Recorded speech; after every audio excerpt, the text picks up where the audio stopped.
You are amazing, Daniel. And actually, I did a communication training, random connection, and I went along, met this gentleman, and he was trying to teach me to communicate the way you communicate, as though you're having a conversation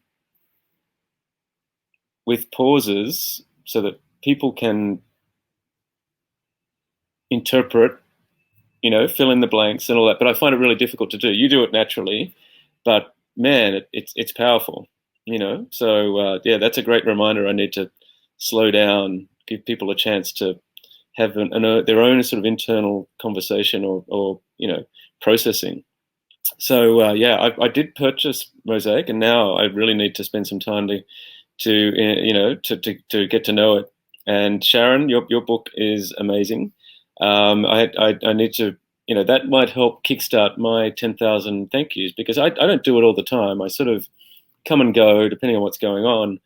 But I'm up to, over 1,300, which is, if I was doing one a day, I'd probably be up to more like 5,000 or something by now. But it doesn't matter, right? So long as you have the intention to be more alert to the good things that are happening any given day, that's got a lot of power. Just having perspective, I think, was the big revelation for me.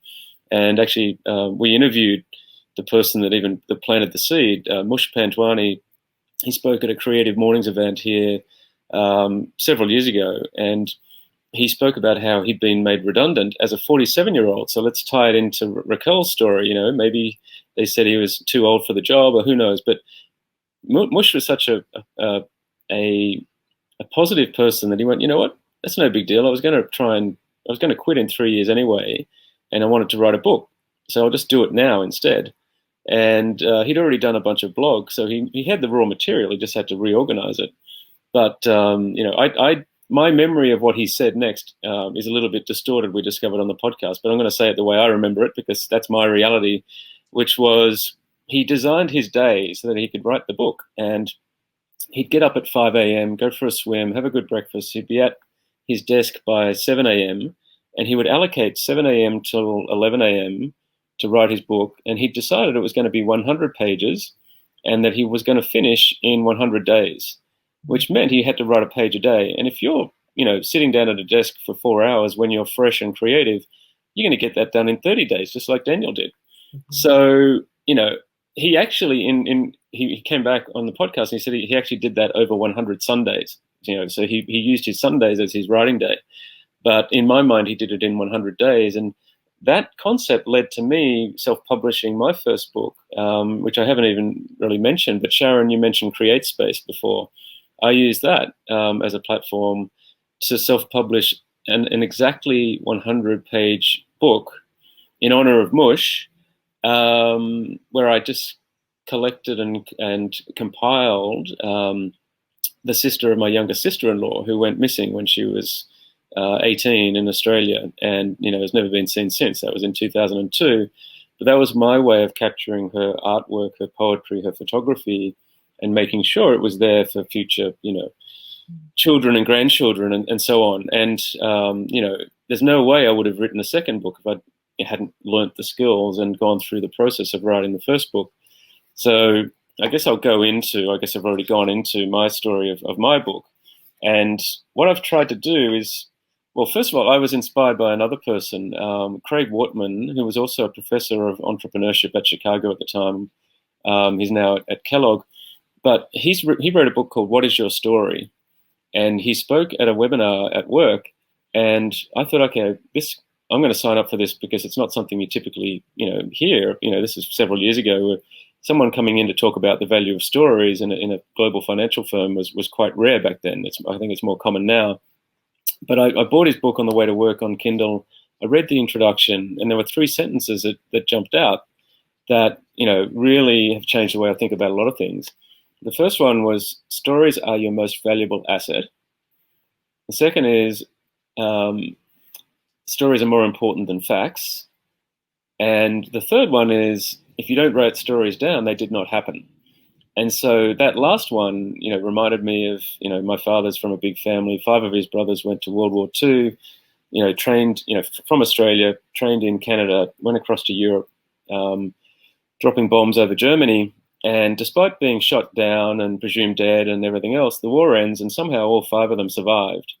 But only 2 of the 5 wrote their story, not to be published, but just to make sure it wasn't lost for their children and grandchildren. And my parents have PDF copies of those, or hard copies. I scan them to make sure they're not lost.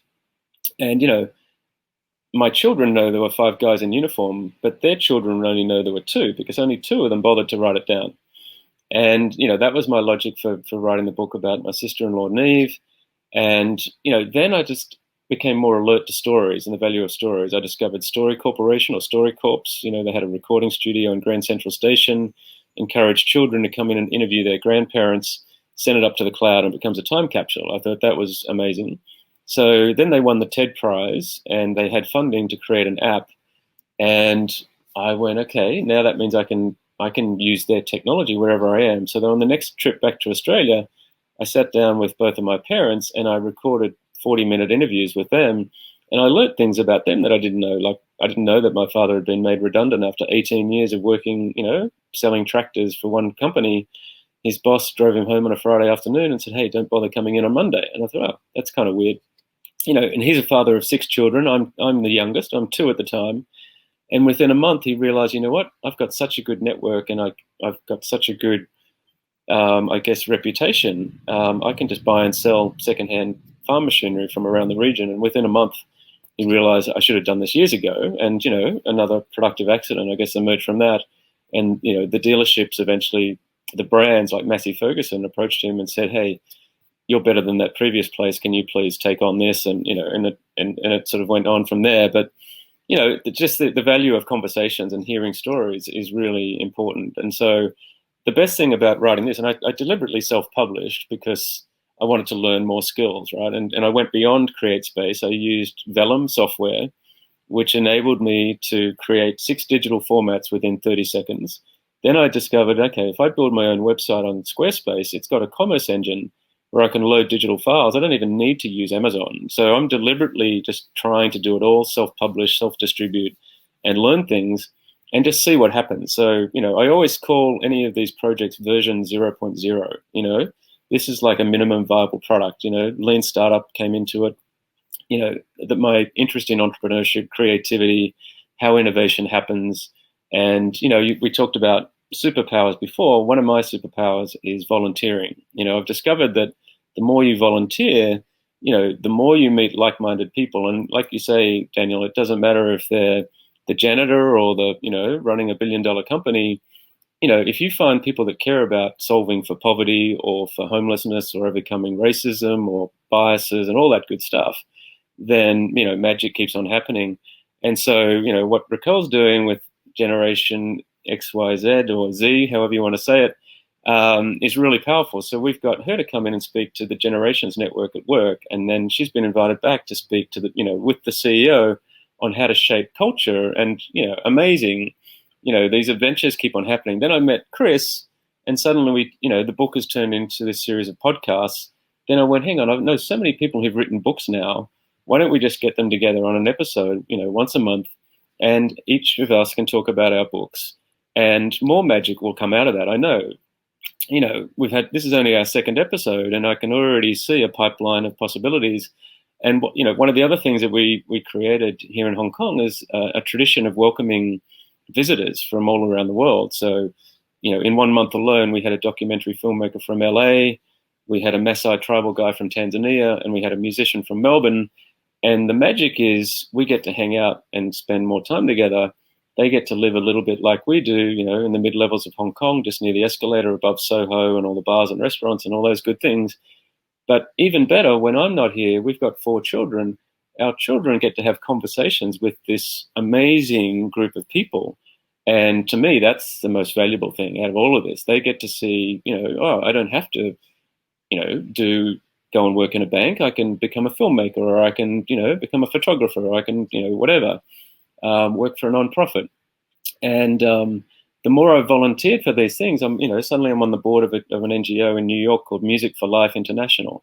And the first concert they put on, or the one that I was involved in, was on behalf of the United Nations and their efforts to end violence against women and girls. And I went, all right, that's pretty important. It loops back to my missing sister-in-law, because for sure something bad happened to her. How can we honor her life in new ways? And then I brought the founder of Music for Life to Hong Kong. He stayed with us, by definition, and he spoke at TEDx Wanchai, did an amazing job. And a month later, he went back to New York, and he said, by the way, the woman that prepared him for his talk is doing an NGO, and that's called Resolve Foundation. So I don't know if you can see it on my T-shirt, but Resolve Foundation helps Hong Kong become more tolerant and inclusive. And, so I'm on the board of that. And, these things keep on snowballing, productive accidents, whatever you want to call them. So that's it for me. I think I'm winding it up as well, but we'll keep talking, and we'll have 5 minutes just, and see where this conversation continues, and hopefully we can make more magic. So thanks everyone for joining. This has been amazing.